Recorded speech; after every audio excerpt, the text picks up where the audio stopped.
বিয়ের পরে নতুন জামাই যখন শ্বশুরবাড়িতে আসে ওনারা নাকি এরকম নারকেলের পিঠা না দিলে ওনার অনেক মনে কষ্ট যায়। এটা আমাদের দাদি নানিদের কথা আর কি। আগের কালে নাকি নতুন জামাই আসলে নতুন জামাইকে নারকেলের পিঠা তারপরে বিভিন্ন ধরনের পিঠা আপ্যায়ন করতো। তো যাই হোক, আজকে কোনো আমাদের নতুন জামাই নাই।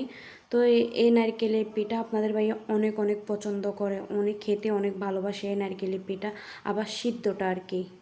আজকে অনেক দিন ধরে পিঠা বানাই না, তো আজকে পিঠা বানানোর জন্য সবাই বসে গেলাম। তো আপনাদের ভাইয়াকে অনেক মিস করতেছি, পিঠাটা বানাইতেছে আর মিস করতেছে আপনাদের ভাইয়াকে। আপনাদের ভাইয়া অনেক পছন্দের একটা পিঠা। আপনাদের ভাইয়া যখন বাড়িতে ছিল উনি নারকেলের পিঠা আমাকে বানাতে বলতো আর কি। তো আমি ওনাকে নারকেলের পিঠাটা বানাই দিতাম বেশিরভাগই। যাই হোক, আজকের ভিডিওটা এই পর্যন্ত। তো আমাদের এখানে এই পিঠাকে নারকেলের পিঠা বলা হয়। সবার এখানে এই পিঠাকে কি পিঠা বলা হয় সবাই কমেন্ট করে জানাবেন। সবাই ভালো থাকবেন, নেক্সট ভিডিও দেখার জন্য আমাদের সাথে থাকবেন।